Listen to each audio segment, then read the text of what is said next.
Capage TV. Capage TV. Bayokayo. Bengelanga bosabe. Ashu monte mezolela. Bengelanga bosabe. No yo. Mina kufajo ya mapendo. Oh yo. C'est vraiment une mission déjà depuis. Il va place aux ala qui on a. Et nous avons le bar toujours que non. Nous avons ça la part des choses. Mon système de jeunes on a ça la différence. Et avec notre musique, ouais c'est bon bien bah beta barumba mais à part réalité qu'il est le mot exact. Et bien les peu parce que dans mon peu musique en rumba ba tenga peu ba kokite ba keno ba fro mais qui a fro peu ba et ça la vraiment la norme était. Et ngaso qui ba nzembo na ngande nefsa ki ngala lona ba ba. Vous avez à peine besoin de succès. Succès tu as besoin. Et ça la rappelle déjà. Est-ce qu'il faut ça la rappelle vous savez dans cas succès mon loi imbécile et kara. Il est dit 3 mois non. Faut charma baba pico. Et ça la monté musicien étranger dans le soit tel people à cause ça peut être fois zoom matin la 3-4 fois mais est-ce qu'on peut nini ton atunyo na sepeli pour nini parce que vous allez déjà n'importe quoi là. Est-ce que batu bomi tuna na projet à dynastie yo za teneni na kati.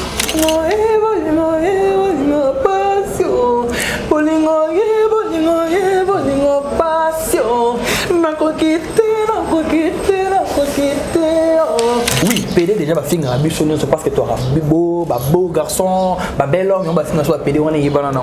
Mais il y a des certaines choses va finir. Parce que PD dérangeant. PD dérangeant. Non, PD est un complexe. Pour la musaba oba kufa. Banani ba kufa, banani baza en vie. Non. Entre nous. Dans le monde musical. Place ngana oti otomba yo ça clair oui bien non ba massa tout ça na ba sala soucité ba yo kana soucité ba bunga je suis le seul oh peut-être vous na peut-être na massa nga Jani Pacha. Alléluia Shiloh Alléluia Zambé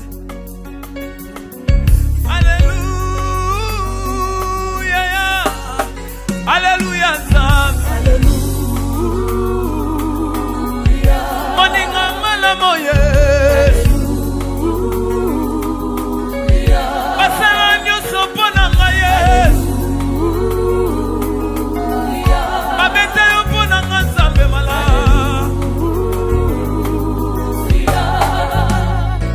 Sansolama, oh Sansolama Yesu. Sansolama.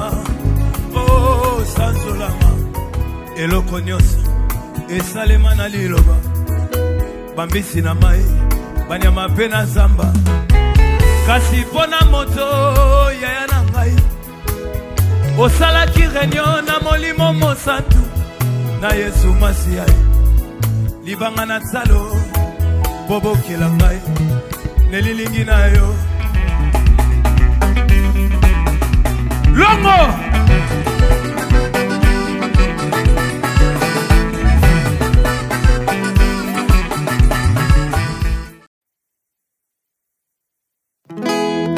Seigneur, tu me connais plus que moi-même. Saint-Esprit, tu connais ce que Dieu attend de moi. Je veux simplement te dire, de moi-même je suis limité, tu sais. Impose-moi ta volonté, Seigneur Jésus. Même dans ma douleur, tu es toujours avec moi. Même dans ma souffrance, tu es toujours avec moi. Tu enduis ma tête et ma coupe déborde. Apprends-moi à m'arrêter lorsque la nuée s'arrête. Quand tu fermes le ciel, ne veux pas dire que tu l'abandonnes. Quand tout devient noir, ne veux pas dire que tu l'abandonnes. Quand tu fermes le ciel, ne veux pas dire que tu l'abandonnes. Tes compassions ne sont pas épuisées. Tu m'aimes encore, tu m'aimes encore. Nous avons avons le réel plaisir, chers téléspectateurs, de présenter cette émission, une émission en caractère socio-culturel qui fait en sorte de promouvoir la musique congolaise, de promouvoir les artistes de la République démocratique du Congo. Vous êtes artiste, vous êtes mécène, vous êtes producteur, vous avez besoin de participer dans cette émission, n'hésitez pas à appeler nous à travers nos numéros qui est affiché au bas de vos postes téléviseurs. Quant à moi, je dis un grand merci à ma Dream Team qui vont réaliser cette émission au Four et au Moulin. Merci à Joe Mystique, le Mystic Cow. Et puis sans oublier Grâce Matelo, lui il est là pour manipuler sa machine. Et puis sans oublier Cynthia Kapachi, toi-même tu sais, affectueusement je te salue. Aujourd'hui, chers téléspectateurs, je vais vous présenter une étoile de la musique congolaise.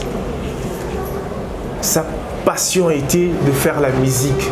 Aujourd'hui, il fait la musique. Transfige du groupe Jet Set de Ferrigola, Nika Boronina, le padre Palzouria, que je te salue. Aujourd'hui, sur ces plateaux, nous avons comme invité Monsieur Disquareg. Papa Disquareg, lui, on l'appelle El Reis de Self-Man, Matadien. Aujourd'hui, chers téléspectateurs, nous allons parler de sa nouvelle chanson qui est déjà disponible dans toutes les plateformes de téléchargement. Allez-y, consommez. Consommez, c'est une manière de soutenir l'artiste de la République démocratique du Congo. Le titre s'intitule « Isolé », dédié à notre grand mécène de la République démocratique du Congo qui est Abed Achou. Je te salue. Chers téléspectateurs, avant de commencer cette émission, nous allons suivre ensemble nos annonceurs, une série de publicités et puis nous allons revenir pour la continuité de cette émission. Suivons. Mbote, ONG Avenir pour tous, aux États-Unis et la République démocratique du Congo. Na souci à kosunga bande qu'on a biso batikala na Angola pe na République démocratique du Congo et memeli biso ba service à ligne ndakisa boutique aide alimentaire pe service ya Easy Cash International kotinda mbongo na famille to na bato bazangi ba moyen kopesa ba don pour na ba orphelinat. Il y a des fois totinda ka mbongo na famille basaleli yango na ba besoin mosusu pe batikali kovanda nzala pendant mois mobimba. Grâce à ONG Avenir pour tous kende na boutique aide alimentaire ya Avenir pour tous na Google www.avenirpourtouscongo.com okokuta biloko nyonso ekoli etekamaka na RDC. Sala commande na yo, passer na paiement avant au futa okokuta esika bakomi expédition tia adresse ya Congo commune quartier avenue numéro pe numéro ya téléphone ya moto ko recevoir biloko. Passer na paiement na yo, équipe ya Avenir pour tous ekokende rapide na adresse otiaki na Congo kino na porte ya ndako et livrer commande wana na famille bazui pe basepeli. Pona kotinda mbongo kaka na site ya Avenir pour tous kende na Google www.avenirpourtouscongo.org okokuta formulaire tchaba information na yo pe tchaba information ya moto ya kozwa mbongo na Angola to na Congo tcha moto li kotindela ye passer na paiement osilisi kofuta okozwa code na email adresse na yo pe sande kwa kene ko récupérer na Angola akozwa yango na Ojawenda na Casa Dubai akozwa yango na Mabor akozwa yango na Kalemba de pe bisika ebele na Angola na RDC ako récupérer mbongo na ye na Lemba Super en face à Food Market na Victoire na Marché de la Liberté na Njili quartier 12 tozana Matadi tozape na Kimpese tozana Kasangulu tozana Bomba tozabisiki ebele. Pour plus d'informations benga biso tozali en ligne 24h/24 na ba numéro na biso oyo okozwa biso na WhatsApp +1 859 888 45 43. Benga biso à tout moment tokoyamba yo toko assister yo pour que osala commande na yo to otinda mbongo na Angola to na RDC na pete nyonso. Avenir pour tous, solution ya mabota na biso.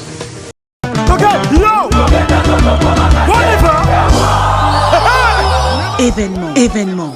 WS Prod présente le maestro Fabregas, le Métis Noir.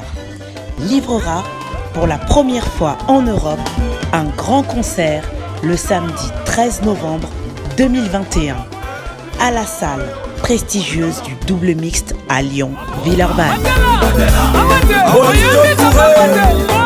Accompagné de son groupe Villanova, ils promettent un spectacle in. Mon général Kassongo, mon colonel, mon pépé. Les vents. Michel Mignon, Gazera. Yabiso, Yakoyo.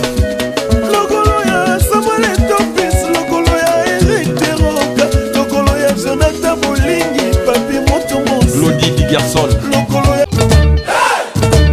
WS Prod présente la star originaire du Congo, le monstre d'amour africain, Félix Wazekwa. Monstre d'amour. Qui signe un grand retour sur la scène européenne après 10 ans d'absence. Accompagné de son groupe, Cultura Pays Vie, ils seront à l'affiche au Centre culturel de l'Odyssée à Lyon, Lusignan. Où ils promettent d'éblouir le public et de donner un spectacle chorégraphique exceptionnel. Ça va danser. Et voilà donc de retour sur ce plateau. Je vous avais dit au début, je vais recevoir messieurs Disquareg, El Reis, le Self-Man, une artiste, une étoile qui fait la fierté de la musique congolaise. C'est très important de soutenir ces genres d'artistes. Voilà pourquoi je vous envoie, allez-y, abonnez-vous massivement dans sa chaîne YouTube, et puis pourquoi pas Instagram, pourquoi pas Facebook, c'est très important. Si vous avez des questions, n'hésitez pas de lui appeler à travers ce numéro qui est affiché au bas de vos postes téléviseurs. Papa Disquareg. Tonton Francis. Ah, bonne santé. Ouais, ça va très bien par la grâce de Dieu. Et puis à travers nos situations dans le monde, donc... Ça fait longtemps, hein? Je suis là, à mon studio toujours. Félicitations pour l'isoler. Merci beaucoup, parce que jusque-là, m'appelle les autres Kotaraka. Et Kotara, et les gens, ça vraiment surpris, non, en plus, c'est sur la musique à Congo. En plus, c'est Baksami la musique à Congo. Et puis moi, personnellement, j'étais aussi surpris. Moi et mon équipe, tout Vandega, Namoni Joe Mystique a eu son habit. Jean-Sil Wonda, on était. Moutono El Reis a beau isolé dans la plateforme de téléchargement. La côté rapide Natala Boy, dans l'année on a qui vraiment niveau Makambo et Mati, j'ai compris que tu as pris vraiment ton temps à travailler. Félicitations encore. Merci beaucoup. Et là on est motivé pour na la d'abord isolé, contenu la chanson, motivation avant ton kotana nous na katuko bianza Italie à Bedachou donc émotion on a le goût cette énergie que tu as mis dans la chanson et outil et non en fait vraiment on a mission déjà depuis il va place aux ala qui on a et nous avons le bar toujours que non ça la part des choses mon système de jeu ça la différence et avec notre musique ouais c'est bon bien mais à part réalité qu'il est l'homme réalité et belle peu parce que mon peu musique en rumba batenga un peu bakokite bakeno ba fro mais qui a fro et ça la vraiment la norme était et ngaso qui banze mon ngande ne fait que ngala lona ba ba parce qu'il a travaillé vraiment, on a fait ça encore amener ce que tu as travaillé cette chanson, n'a pas parolier ou bien les a plume non moko. Je dirais avec ta chanson, pour travailler on a 3 personnes, et 2 paroliers et puis parce que on a une grande mélodie.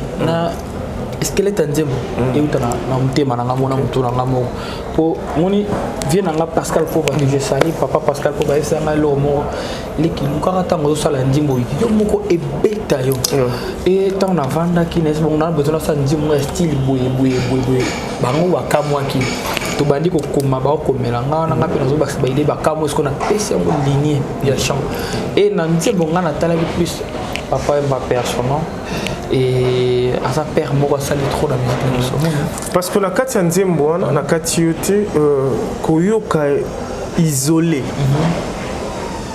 je crois et blessé bato belé l'aura chanson à blessure ya papa Wemba parce que na yoki blessure na kati na yoki obimisi na ba voix de coq na kati je me suis dit travail oyo El Reis abakisi na isolé za po akoma Disquareg to j'ai été vraiment émotionné qu'au moi na occupé na chacun pour soi. Mélodie en air Papa Wemba. La chanson isolée, c'est une manière de rendre hommage à Papa Wemba ou bien aux Ezra manière ya ko réveiller car esprit les sous il y a ba mélomane ya bonne. Entre guillemets, je dirais ils en a dévolé. Et toujours rendre Papa Wemba hommage. D'autre part pegeno na lingi mokile comprendre que non na classe au Papa Wemba école au Papa Wemba tiki la biso. Et Billy va se nzela na te. Parce que nga ce tant que jeune artiste bateau ne ba benga la relève de la musique congolaise. Donc la réserve plutôt au monde que non nazo mima bato la source mais na ndenge mo ya lelo. Donc dans sa musique mo o ata mwana muke na papa na koko so avec on va valoir te non c'est du bon boulot. Et gloire à Dieu parce que tu as toujours la tête et non la chanson isolée na minute tu nyonso so yo ke ka fa ko ya ka tu na mais c'est toi la manière. Ce que Tolobela contenu il y a Nzembo parce que je pris mon temps à écouter cette chanson. Voilà pourquoi affectueusement je salue le couple Mayangi Armand na Armandine, la famille Mayangi, la famille elle est sacrée. Merci d'être scotché connecté à suivre cette émission. Merci à José Moulumba, le bogard de Birmingham, il est scotché connecté à suivre cette émission. Dans la chanson isolée au lobby Kozelate Kanda ya Sango. Ah mais mayango c'est ma quand Kanda Sango Kolgato mona on attend mais comme mignon au monde était en paix sa titi de mon sauce. Donc cela veut dire on va bien à top PC Kanda au sala semblant. Donc et d'abord juste un conseil moi si c'est top PC na bolingo. Comment tu peux évoluer en alors comment tu ringa na sala na bête. Et puis na debi Nzembo lobi makambo ya ba sapeur pompier. Vous avez été incendie, tout ça. Non, comme ça, ça va mon sala ma bio solo belé que non chéri sala ma bio boma azo kate metan mote kopé là. Mokili amolo ka ba sapeur pompier ba boma moto. Ah donc yo même on peut ka ma cc mais que na nenga bolingo. Voilà. OK. Et puis je crois Abed Achou il est satisfait par rapport à cette chanson. Trop même parce que jusque là non bayemba était ouais toye bayemba na ba style na surtout bita ba musique na so ba fro mais que mon va lycée c'est la première fois et il était vraiment surpris très content ravi même donc au moins on va poster même là Instagram mais par ça là et on a dit que merci parce que Nzembo va bien on a mis mamoko et les gens ont compris que non riche bayemba qu'avant na ouais le qui sont différents papa d'histoire à coller vraiment et na coller kaka Ok. Nous sommes toujours dans la chanson isolée. Tomoni, au PC Chance, na ba jeune réalisateur Station Film que je salue de loin. Pourquoi au PC bango chance wana parce que oui ba na ba réalisateur rebelle mais quand la bango na ba réseaux sociaux na ba plateforme na bango ça vraiment té mais ba sali musala moi bien yo pétant que jeune j'ai compris que c'est une manière de mettre la main dans la pâte ko pesa bango le sous au début na sala moi différence mon ba clip comme tout le monde ça la marana bien ça la marana très bien je dirais même et ngala linga souvent que non ya ngata ngebima ba mona que non mais il y a ça là on dit on se saute na clip on a côté moto beta piano mais piano on a tout seul on a système ya ngomba ya zelo makase belé nettement pelouse ba fleur ozomona na boy na ko cha luxe et tout na mona ma synthétiser moi non monsieur donc on a créé moi le moi aussi comme voilà donc ils a ba innovation ba rozoma avec des temps et puis na mis couleur na clip parce que couleur est très important. Moi, je clip une chose, on ça la lelo. Total, on est là après une année, 2 ans, 3 ans, on va là. Ah, on a ce que mais il y a des clips où ils ont 10 ans, 15 ans, mais sur le talent, on se voit que non. Bref, on peut par exemple, moi, on a un clip à Dilemma. Ça n'a rien à voir avec le clip, mais ça fait combien d'années qu'on a fait le clip? Et puis, sur l'autre, on a la capacité à faire nous sommes limités par rapport à tout. To plongera servant na zénith est-ce qu'on a na musique la même en musique na ba Nzembo na fona ça la différence bref on moni station agent moroboy à travailler na batabilité mais ana tout ana makam lokola tana ba matos sotenga na ba valeur ba matos na tala que c'est non qu'est-ce qu'on peut faire pour ça la résultat et boy na vraiment besoin résultat et est-ce que non to ko ça ba caméra boy to ko le bon place c'est vraiment cher mais na bolingo nga zana musa na ngai na se sacrifier qui hein na kindaki toki na one project to ziba matos tout rai ba quand on a saleli Red Phantom dernier Red et puis ba lenso nga la saleli na Congo na mutasa na activité ah binone affaire ya mama Congo en mutasali la montée c'est très compliqué mais l'essentiel la chanson c'est déjà très bien. Regardez l'image est là. Illustration déjà, même na YouTube na yo, là déjà. On comprend que non, différence c'est ça. Tout qui n'a pas na ninga bocha ba kiti décorté naturel, mais bon paie sa vie au isa réel. Distributeur officiel il y a Isolé. Je travaille avec Vevo Music. Vevo Music. Vevo, ouais. La voix d'Amérique.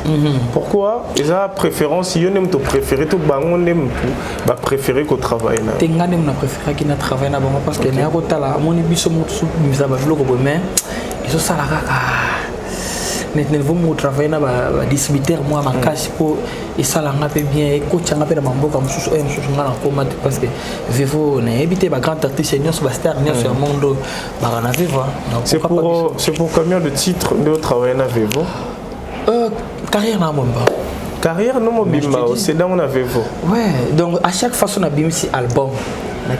Dans Vevo distributeur officiel il y a El Race. Tu vois. C'est un contrat que je viens de signer. Bah clause des arts carrés. Tout carré. C'est quoi? Bon, s'il faut parler, où est-elle bah clause parce qu'il faut les parenthèses. Bah clause au Salina Vevo.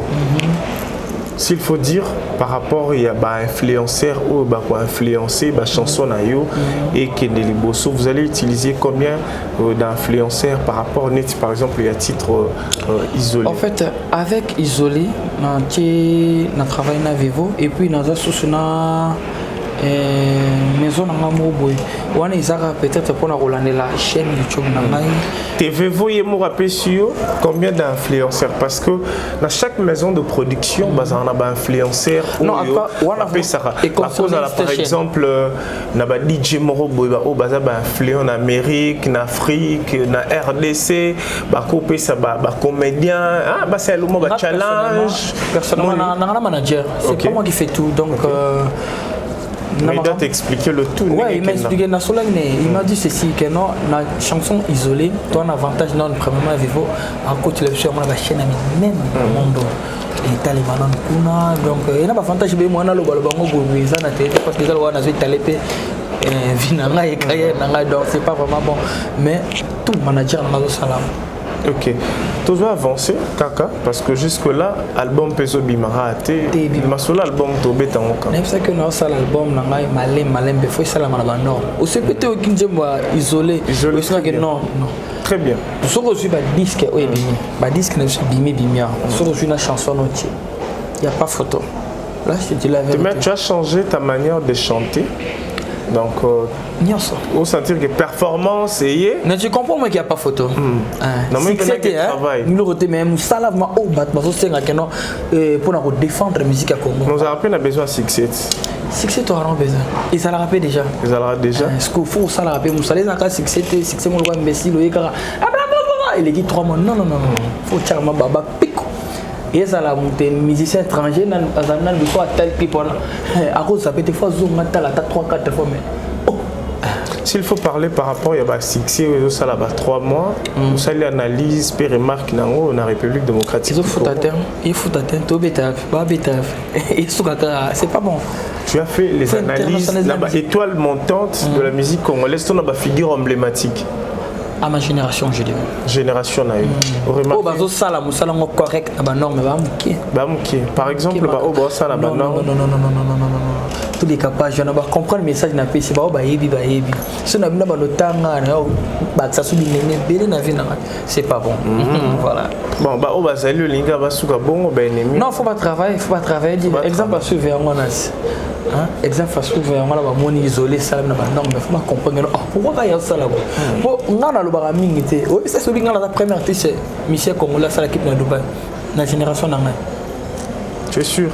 Mais je te dis en l'an 2018 avant il y a un réalisateur dans Dubaï les autres souka tout va comprendre que Dubaï face à la clip on a tourné avec clip na Russie et na sala ba collaboration ya minene na artiste minene ba Harmonize complexe au monde Eric Omo le meilleur artiste comédien d'Afrique. Bon toi avancez non na sujet au toza nango awa parce que bato la biso pas pe na mo la kisi.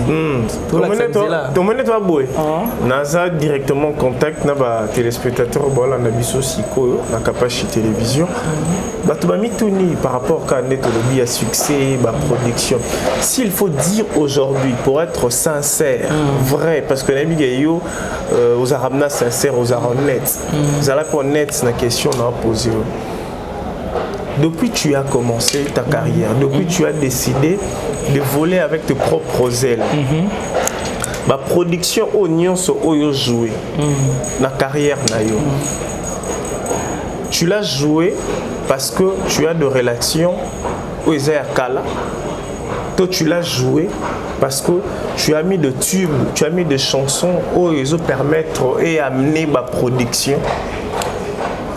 Il a battu dans la relation. Et elle a relation. Nous avons un concert au artiste.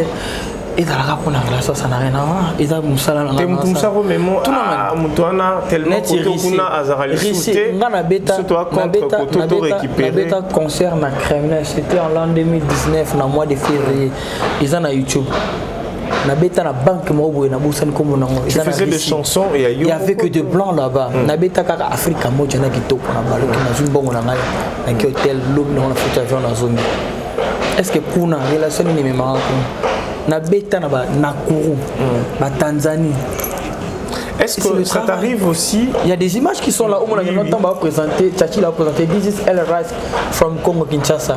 Public est gang. Est-ce que public a une relation? Ça n'a pas de relation. Siko, Kassité, il y a un tour le bat. Est-ce que la relation est à Kala? Parce que vous avez d'aller passer voilà. Est-ce que la relation est à Kala et apporte un rappel en plus par rapport à la production? C'est ce que je veux dire. On monte place tout. Succès. Pour te dire vrai, pour dire vrai, je dirais même. Et au monte orchestre c'est outil. La place n'a tamboli. Nan depuis la bana carré na ngati le na ko sauter pour na net on ba relation nyo so na ba orchestre on ba tikala na ba orchestre na ba oui bité pourquoi na mi benga ka self made man l'homme créé par soi-même et ba relation no zo mo na monde na nga ya carré solo na nga ndito za na ba moti le to vouloir ba kota pe ka ba batsa na relation mo te akala o na tika non.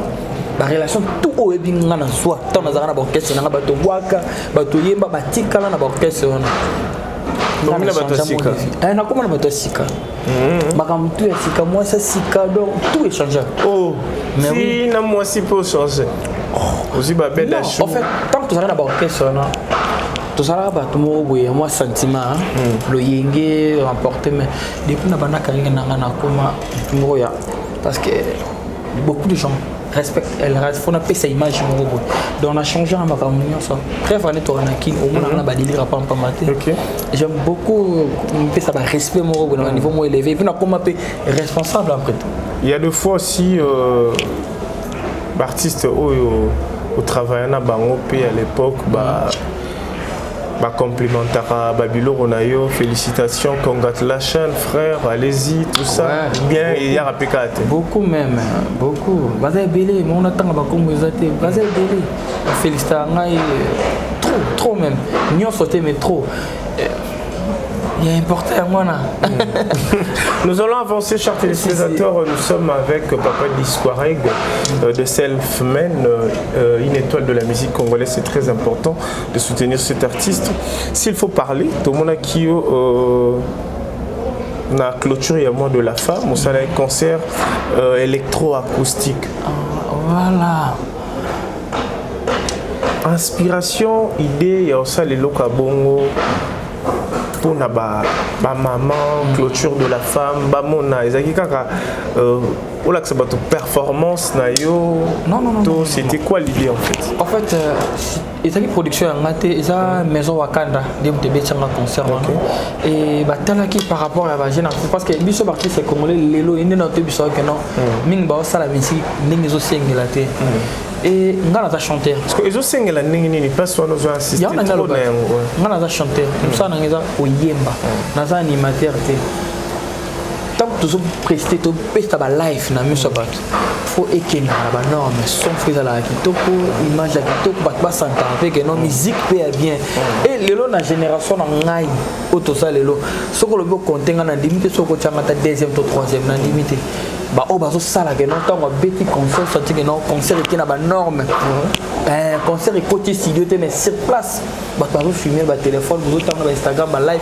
et que na ba son kitoko image et puis musique ya mikolo yamba benga ngana yana sala ba mo na tellement on me pourquoi bo solliciter non avec toi on a confiance au CP ça biso lo boto na ko ça mais apparemment la production na yo na kin eza trop té ngelo banini exigence to eza ezoyate to expliquer biso nano pour to neza ramna que to tambola comme on a ba banderole ba panneau que non le race obetana trop cité ba place té ba place ezara que ba place ya ba placement culturel mais au monde amna que nazar exigeant makash dernièrement toto sa production moi c'est ça sur place nini là-bas avec le V Kimwenza gars c'était prévu venanga tata mobicha beta samedi et samedi prochain fallait zalangai na tindi ba nga ba ke batali par rapport à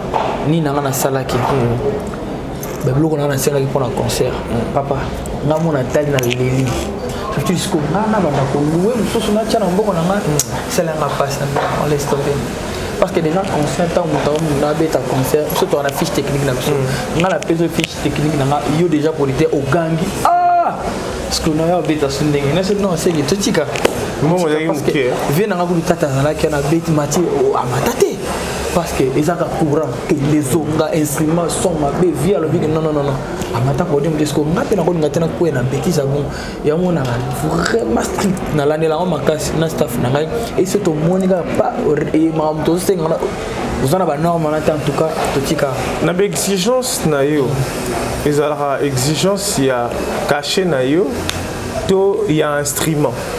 En fait, na caché, na instrument caché peine nazara vraiment exigeant que cherche ce dignité mais na linga muta respecter ngai achanga na ba norme na parce que dans mutu susu wa solo no atake no matari ba jeune wa masana ngai tout ça petit na ngai yo ebika non lo ngana ngate on doit signer un contrat parce que le logo beta ba concert par-ci par-là ngana ta victime que boge beta concert na Congo central avec que j'ai beaucoup je peux même signer le nom Lumbaba. Je avais fait confiance. J'ai signé les contrats, mon côté contrat verbal parce que j'avais tellement confiance en mon verre 1500%. Je me suis dit, Token. Je suis dit, Token, bis, papa, tu Congo central. Hôtel, Nana Futa, Kolianga. Donc, au moment, Salanga, Loko, Moko, conseil de l'État, mais rien du tout. Nga mona lela et pepe sanga mayele. Ya mona chama ba garder fokotona, soko ginga masolandu. Donc, les téléspectateurs, je crois, na producteur, il faut déjà que cacher gros en exagéré, mais ce matériel est bien. Matériel, cacher peut faire là. Matériel peut exagérer. On matériel à cassave, non. Matériel normal, où ils que non tant que musique et ça les bien. Et dans la pétard on a pressé, on a papa, na pétard déjà concert avec bande venene, salmo, ça dit autant on peut ça. Surtout salle wana babi au lobela trop. Lobela trop, mboka oyo lobela trop.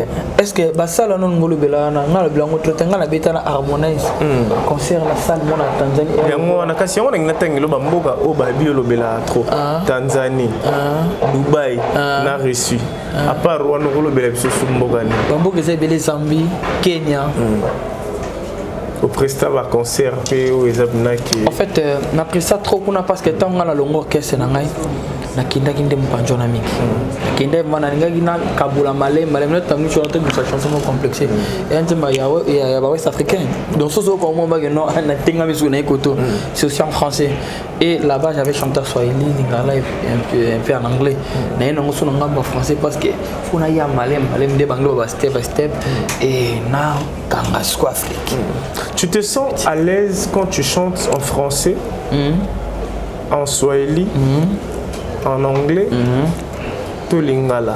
Les Na ba langue wana nyoso. Langue nini tu te sens à l'aise quand tu chantes? Les tout. Ça t'inspire? Les tout. Na nini? Langue nini inspire? Baby, I love you, give me something, something, something. You will shake it, bam bam, give me something, something, something. I say I'm crazy, give me something. Mariana, you're my happiness forever. My desire, uko wapi mina kufa? Love is a chakavi. Vena c'est pas facile. Love is a chakavi. Baby, nangara kume. Baby, I love you, give me something. Something, something. You will shake it, bam bam. Give me something. I said I'm crazy.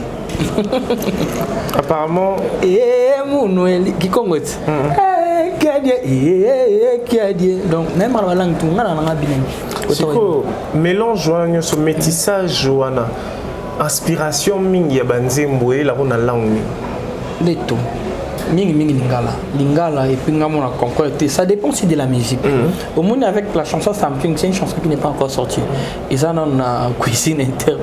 Mais là c'est inspiré qui n'a artiste Mokobo il y a États-Unis.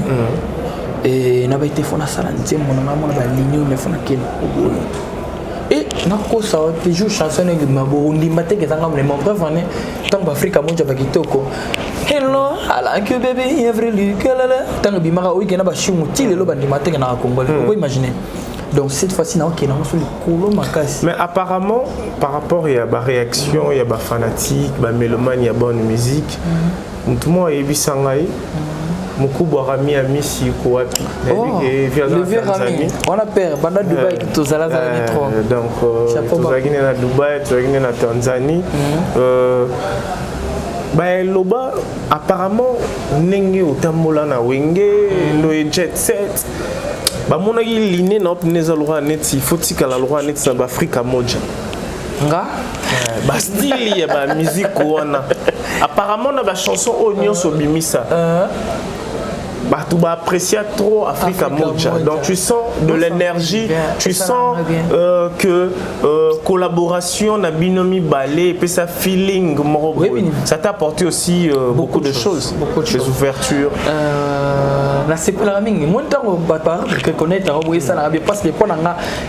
Malgré ça la promotion vous savez quoi et pendant ils travail pour ils ont belé dans le bimité. Vous avez circulé le qui isolé dans le bimité. Écobima, ils ont belé tellement dans les gens qui ont voyagé ça. Ils ont belé bolingo passion. Bolingo passion. Na kokite.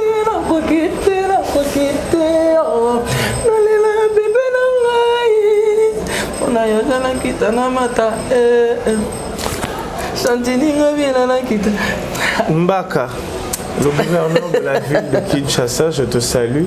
Donc le Gouvé. Tu mets tout au nom Afrika Moja. Salamoyo wangu nakupendwa tataji kakakawe wangu nalikwa kasikwa utuna hela wangu imileo kano Harmonize kuchukua la waza lelo ye kokuyara bolingo tena yo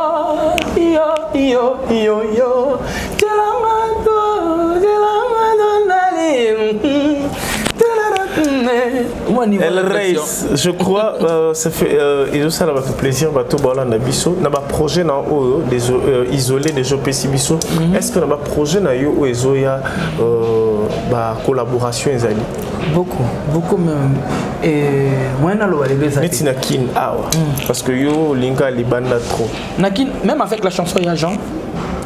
Na même tout ça là on a Robin Oma salon là que j'ai salé Robin des beaux panthères noirs et Mais qui nous sélectionné Robino? Non, on a sélectionné des solo là, des côtés. À part Robino, on a tout solo, mais vous avez posé sur la médecine. Ce qui n'a pas besoin de soi. Qu'est-ce que tu as déjà ton notaire? Déjà qu'il y a un cas de projet. Il y a un cas pour moi, c'est Robino de Rolanga. C'est la bête qui est en le bac à monter tout. De Rolanga, tout ce peli, tout mêlé, tout lié, tout ça. Ah, il y a photo. Tu vois les acquis beaucoup de mais dans ta tête, dans tes pensées musicales, s'il faut chanter. N'arrive à rater, mais s'il faut chanter, non, oui,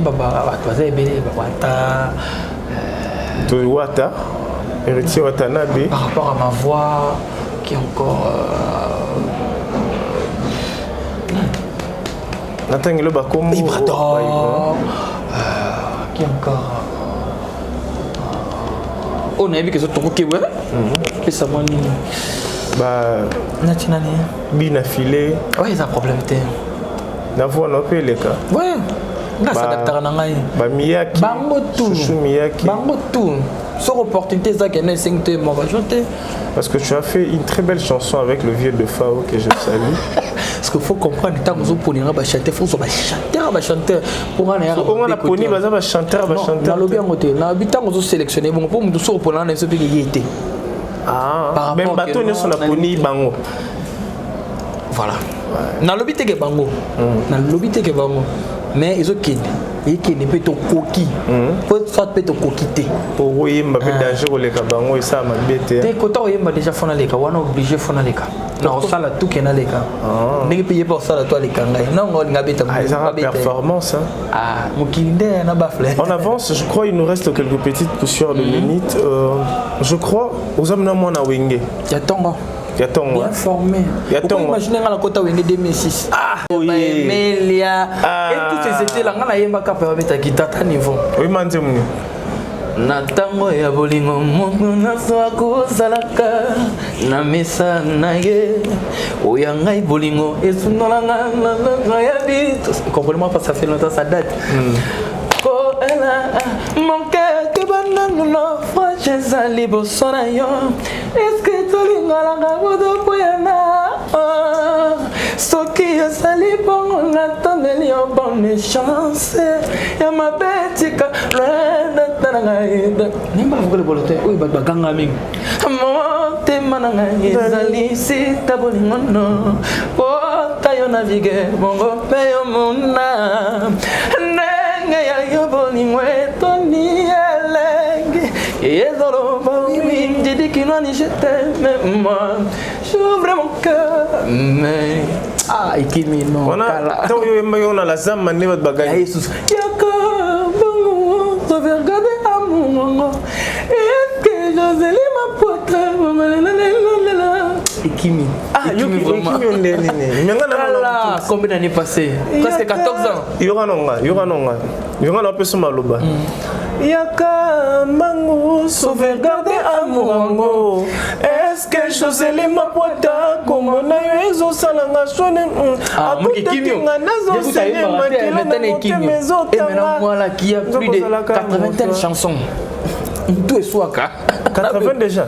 Et ça est bien sûr. Ah na mutu. Na mutu na banzembo oyanga nanu. Sans compter ce que vous avez orchestre na table. C'est quoi? Oui, parce que pour nini ton na tunyo na sepeli pour nini parce que zalaka déjà n'importe quoi. Mbiaka ya to. Bato bomi tuna na projet ya dynastie yo zateneni na kati. Bon, tu as peu beau. Non. Vous avez recruté. Non, tout le boulot est lourd. On a bêta, on a ex-patron a raté la maison. Mais bon, on a 2004, si je me souviens, on a 2006, 2 ans après. On a été là, tu vois, mais l'état est bien. On a salle orchestre, on a commis patron, on a des tout. Tu n'es pas où il rançon. On a des tendances. Oui, rançon, on a le roi Coco, on a des papas. Ok. Mais Sugo, le projet Dynastie, comment tu trouves étant qu'artiste? C'est bien, il a bien. Bonne chance d'abord, on va travailler. S'il faut rajout au monde, on peut ça peut aider. Non, le Rosso et Baki Sami et ça l'a bien. Et tous sont des grands. Il est on peut ça va problème c'est quoi les cas. Non. Moi na mkia beta rambunda bakolo. Na projet bato ke beta mbunda. Na ki wenge obanga marambe. Et vous maramni ne comment? Tu es artiste, tu es congolais. Je suis le seul unique artiste au Bafinga na famille, papa, maman. Non. Papa, il y a un niveau dans l'équipe. Si quoi, t'es. na biloko bafinga na TV et na mise moto bafinga oui PD déjà bafinga biso nyonso parce que toi beau garçon ba bel homme bafinga so PD wana yibana na mais il y a des sites mosusu bafinga PD dérangeant na em so yo kuto ko bunda na nzela PD dérangeant non PD eza nango complexe de ça là na Congo le sujet qui est mignon ozo vivre na bien moto aza nango te quand faut soit yo kasi bel homme wanga na ko le télé na finga moto PD fona banali boma jamais j'ai passé le temps si aussi il faut créer un projet étant que étoile de la musique congolaise projet à Bajar Neti à dynastie tu es en tête babi sélectionner les artistes au moment que ça les lots boé une chanson patriotique bien une chanson moro bien album moro boé au sein la bina que au monika net au monde na ba mboka libanda en fait et le bon projet si c'est pour aider peut-être ba ça va kufa to sek ça bango je le ferai mais ceux qui ba ça ba c'est quoi baraté elle race banani ba kufa banani bazamvi par rapport au projet n'habité na reçoit maison mère toi aussi et orchestre na non bazioka elle race donc nara yoka nengo ke nara Tanzanie donc nara Dubaï donc nara Russie partout na voyage placement boé depuis na ke poto ah non poto les gens na kenda Europe Russie na Europe kasi yoka ke na lobi boé tenga na lobi sko boé kola musaba o bakufa banani bakufa banani baza en vie entre nous na monde musical place ngana oti otomba yo ça clair oui bien non ba massa tout ça na bango basala ka souster ba yoka na souster ba bunga je suis le seul oh peut-être vous na peut-être na massa na Jani Pacha Jani Pacha mon frère que je salue Pacha c'est bon ici nani souci ici Chiquito tika maso ande bona na linga game mais azani no sana mambona tous la dynastie a besoin de ça. Héritier Watana va être Chiquito, c'est un bon chanteur. C'est un bon chanteur. Mais ala okufande ne mataka. Na lobité ka kufana na monde musical. Ba yoka na bosani les sous. Yoka. Te kasite parce que yo nem tous en tête au la sélection. Moi ko dans les cas na TV à Ganga à vibration. Laisse tomber tika ça va naï. Ba pe mala pe se moté akufa kala tika va naï. innocent mambwana ongai na lobaki omonde tozabona omona mukilo ne oyi projet oyo euti Dubai euti Russie euti Tanzania obi ne tozabona mukilo ya se nzambe aibi oyo awzala boy oyo awzala boy awzala chonda we vibration kufa bango baleka voir même na plateau na kolobage no bisonde bana les padres boy bango ile côté ba chantera ba choko ba dumba ba bede ba finga ba lo n'importe quoi mais nzambe to sambela kaka muntu ya gangile que non tokinana les padres mais mabiso ba pote bobo allez quand na TV na émission digitale abani je reconnais des artistes atanga matadena Fabrice oh yazomona azobate azomona otala ngote e bongo nani atanga ko mashikito atanga vibration bakombo ko moyela ngasiku nani tika polémique papa ils ont polémique non on va finir par là grâce Matelo nani wazaki ya dernièrement voilà yoka yoka oui la réaction fan tout le monde c'est un projet et Angelos Dinan maman Angelos, ok, Angelos n'a pas moté. Soldat, Angelos, non, attendez pas Fabrikas, non Angelos, ouais, que je salue. Non, dans la paix générique, ça va, t'es à tout le monde. Papa, musique, il y a pas ça. Angelos, c'est pas vraiment à Bunda. Avec les satans, Théo, est-ce qu'elle a 3 Balotelli. Non, mon cahier, mon ami, c'est qu'elle est non, à Akufa. Sikoyo, tala, wala mna te aussi lisa. Ya te aussi lisa. Non, l'action longue mutu mo bien. Mais c'est moi qui va te demander de chanter. Era ngo yemba boé. Voix no ebiminde musu ya autotune pamba. Taba niveau kala. Ah, ya autotune. Tout ça la autotune intéresse. Tu reconnais tout le monde dans studio. Et ça logiciel moi et la partie c'est le Congo. Pourquoi les gens vont refuser l'autotune facilement? Yoka siko oyo ezaki bato bayaki pas faire je crois bamisusu eyelanga na mutu mais dans la génération mpe ya baétoile oyo babimi mikolo oyo batie tout ça toujours dans le projet parce que ça projet momoni baproducteur baza ebele baotala mpe akosa mpe sélection ya bien seul artiste oyo azobunda. Non, kasi on a le beat. Yo le seul artiste wana, Batiosko en tête. Au sein la sélection, au sein que producteur, à Rochambo on a c'est le roman bon pour y côté les moyens unoka kanya kanayo. Yoka si kotala, yoka. Yo cham tum susu ba bendi bino makambo. A bendi bino makambo. Musique tambola na poudre. OK. Faut étoiler pelate. C'est là tout venez tinani. Ah j'en sais, na yoka, na bien yoka. Oh na exact. Oh to ça les causes créer pe cop. Et ça lui peut marcher, ma peut pousser ni peut. Tika dynastie va toi ça là on est van dynastie loin parce que mon dynastie. Est-ce que tu sais que faire égale là? Est-ce que tu sais la pandémie? Non. On est en train de cheater. Non, je vais expliquer quelque chose. Non. Pourquoi moi je vais expliquer quelque chose. Faire égale là la pandémie, il a eu l'initiative il y a aussi la home acoustique. Au moins on va te belé basalango. Aujourd'hui c'est la dynastie. Ngana tunaki Jani Pacha awa yo moni dynastie ni pour naie sa réponse était dynastie ça aura les marquis. Pour naie selon lui. Il a raison. D'autre part, il y a bango basangani ndeka les marquis. Mais ça batum sous les marquis baza. Est-ce que bango tout ba comme na ko ene mais to sangana to sale lo. OK. Sikoyo génération na binope beaucoup copiera o ba mbiaka ba ça. C'est important photocopier. Il y a bien ba copier. Il y a bien moi ce ça na mo pega bien na ba ndenge mo gete biso pe sengi to sala ngoti. Faut que to sala on on fait bimane to ba ce ça bien. Bimane to yo kana. Ah. Mais est-ce que to sala lo bimi? Ah ouais, tu suis vite fait au Kabwana. Tu suis par exemple Net non Fuji transfuge du groupe BCBG. Soldat. Il y a par aux appels na projet on a. Mon nom est. Et biso. Ah bah NF là bas faut respecter non parce que là déjà dans le monde on est au kuta bango tant on est qui est au kuta bango on a connecté bango parce que les belé na ba mignon Abraham et tout mais ce 5 tu on va chanter c'est un frère mignon Abraham peut trop côté pe la 4 il y a pas de souci mignon Abraham Rose le sou on ça la clip acha na TV le ka totala ba Abraham na clip ba mission totala ba na clip na ngoche je crois yo na chaîne chat image mais tout ça liste mo boue même prochainement il attendez mo ga attendez mo ba ngoni so attendez mo yo to ba ko mo ga mo to sikonga na tengeli ko mla embenzemo yemela nje mashikito nzema shikito moko ote o bana bani carrière solo no nzema shikito yemela nje ma vibration posa na ngote vibration oh non ngoti on na yimba siko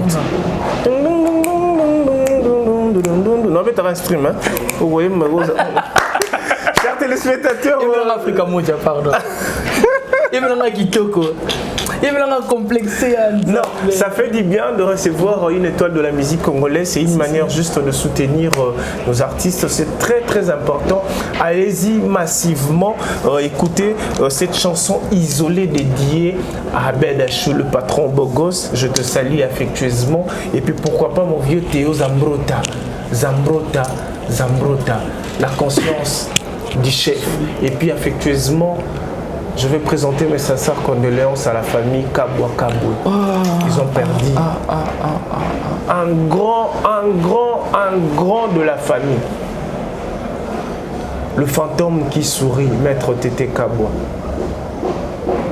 Vraiment, repose en paix. On est ensemble. Oui, que Tété Kabwa Tigibiso. Ouais. On a un message, il y a 5 heures de temps passé. Parce que on a peine à matin. Boss live que j'ai salé sur WhatsApp. Inconsolable. Naoki na mawa. Naoki vraiment mawa parce que maître était parmi mécènes vraiment pour la musique à Congo, pour soutenir un artiste et tout. Et moi personnellement je dirais, je vais juste présenter mes sincères condoléances à la famille biologique à maître Tété Kabwa.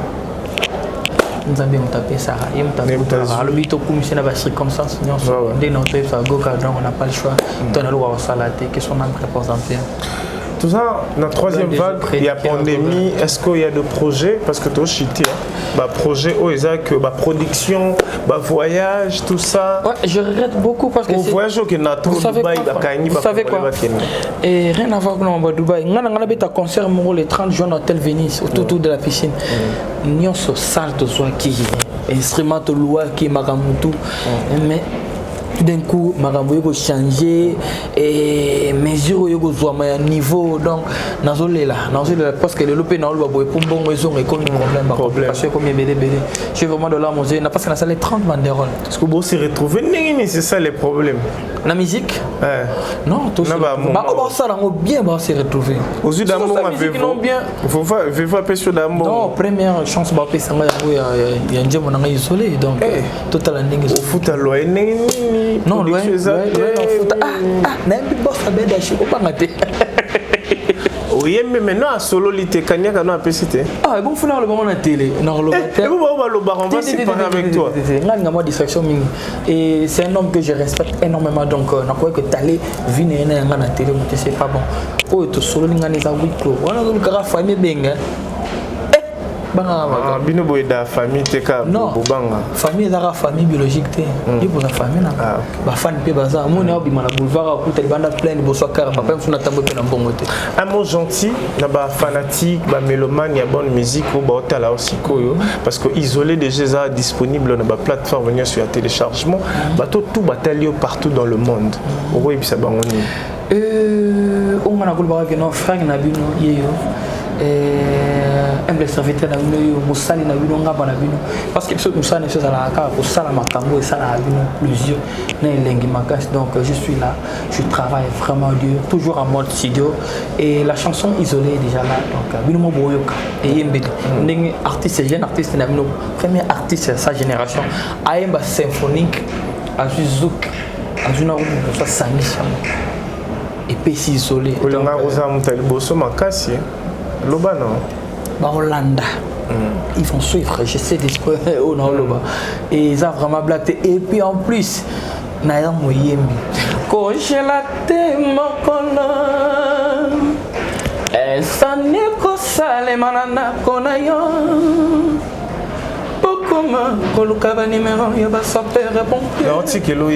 quelques salutations mère porta là tout soit na mère madame là au régime de cœur de l'homme na nzoro mazarakash adalaka moko mais banda loba na ngai makambe wana kutu ata kutu kaka lelo kaka ye azaka mutu kutu ya black na lobi na bona ngota ngakoma me ye babenga ke cash man mazarakash donc nganga nga black te so mon ris ye baka ya na siba parce que ruana na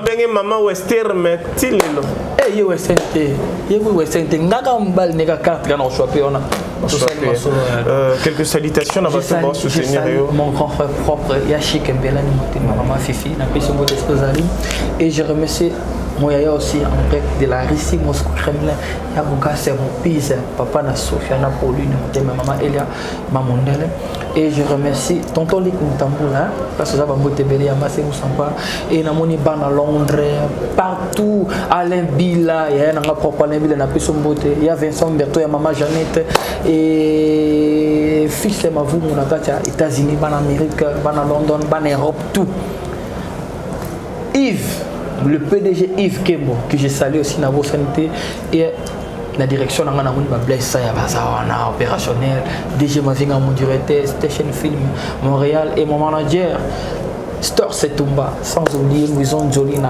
Est Africa manager hier Zara manager Est Africa par contact par collaboration par concert et tout par manager n'a pas vraiment Bambo Tebele consommer la chanson isolée c'est une très très belle chanson parce que surtout je sais que vous avez surpris déjà Oyoka Nzembo il y a niveau et Bambo Tebele na famille nyonso ya papa Wemba parce que tout là na école kuluta tikaki ngana retourna teke msusu na comme na classe ni bino moko bochanga na classe boko changa je fais seulement mon travail je vous aime vraiment beaucoup na yemba pona na yemba mingi Teto kabwana moi je vais des annoncer puis tu vas chanter je salue aussi la grande équipe na moni famille donc l'emplacement à cadre c'est vraiment idéal et na moni yangane de kosinta kapashi na pesi bote be kapashi ouais tout donc merci également on est ensemble toujours donc voilà c'était l'artiste El Reis le self-made matadien. Je crois, isolé, déjà disponible dans toutes les plateformes de téléchargement. Allez-y, procurez-vous, c'est très important. C'est une manière de soutenir les artistes de la République démocratique du Congo. Affectueusement, je salue le docteur Mata Bemba. Je crois qu'il est scotché, connecté à suivre cette émission. L'oncle de Chancel Memba, le zéiste du ballon rond. Chancel Memba des milieux. Toi-même, tu sais, merci d'être scotché, connecté à suivre cette émission. Et puis pourquoi pas à aimer Ponda Mali. Ils sont toujours scotchés, connectés à suivre cette émission. Et puis sans oublier mon vieux héritier Minimbu. Depuis la Suisse, mon vieux, toi-même, tu sais. Et puis pourquoi pas à GM Images. Yebisa ya Sarcelles, il y a Peggy à Sarcelles à se manifester parce que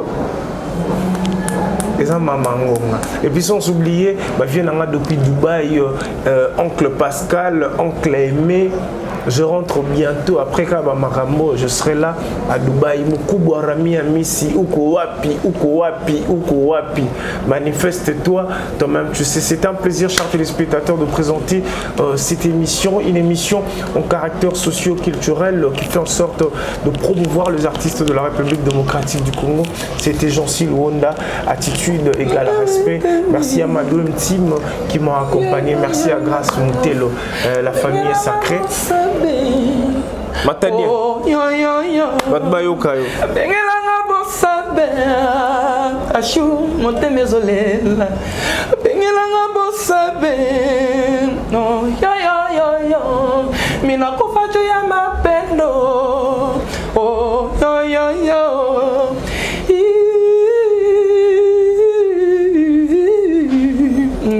Mboni wana babaki nakata congélateur coca moi nepoli avec les sokanena sambasaki de ya mona nzela wapio motema salo vena fasore wapi sora vinanga yo nalela ye prendre na ba soucia torturer na ba penser abeda chocobo mamona moto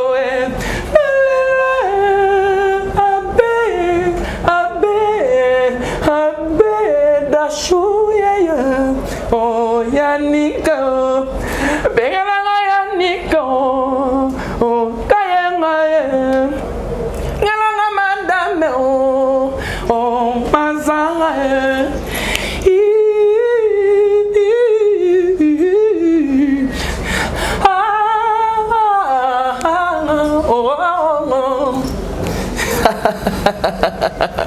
La chanson isolée, vous consommez la chanson Je vous l'offre à mort. Mariva Génie.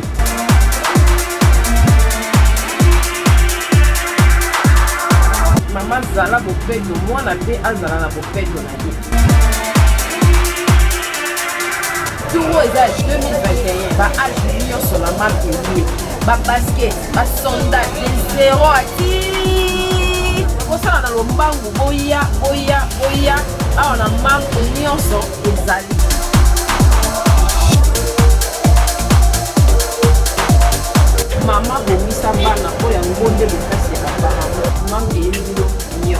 Chez MAM, pour une tenue tendance de saison qui donnera le temps à votre habillement, vous cherchez des costumes, chemises, pantalons, chaussures, des baskets, robes, sacs et autres accessoires de qualité, pas cher pour toute la famille. Découvrez notre collection.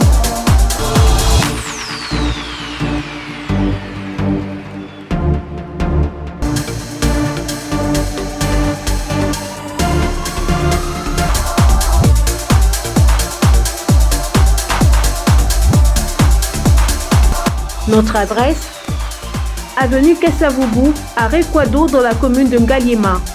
Pour tout contact, appelez-nous au +243 81 07 58 832. +243 99 25 124.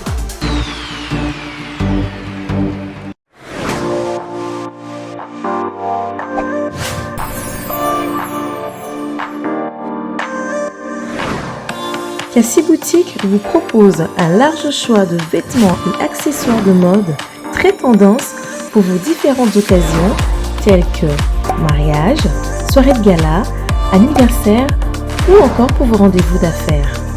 Vous êtes intéressé par nos articles ou vous désirez passer commande?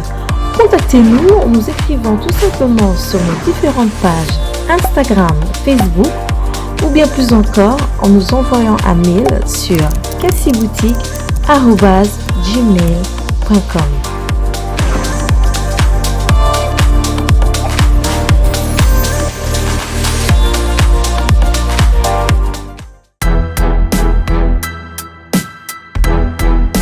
Oredeso Commercial Kinshasa. Oredeso est un complexe commercial qui dispose pour vous d'un flat hôtel ou mieux un sanctuaire tranquille, élégant et luxueux avec des chambres haut de gamme tout équipées où vous pouvez vous offrir un séjour confortable et relaxant.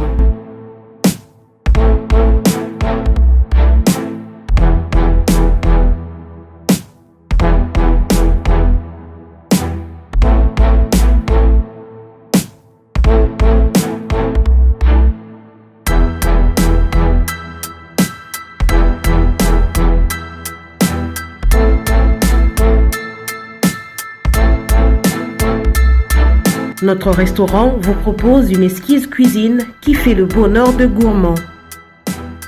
Vous cherchez un endroit pour vos réunions ou conférences? Oredeso dispose d'une mini-salle de réunion parfaitement équipée avec une capacité d'accueil qui répond à tous les besoins.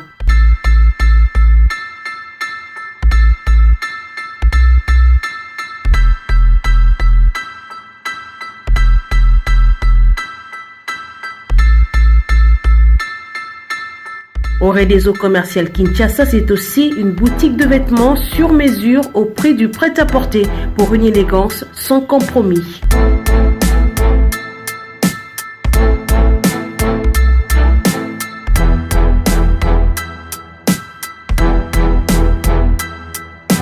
Et notre agence fret et transfert d'argent vous propose un service rapide et de qualité défiant toute concurrence.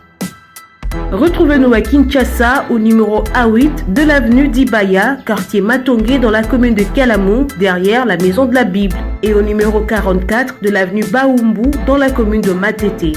En Angola, martyr de Kifuangondo vers l'aéroport international de l'Angola. Et puis en France, 29 rue de Paris, 94 190 Villeneuve-Saint-Georges.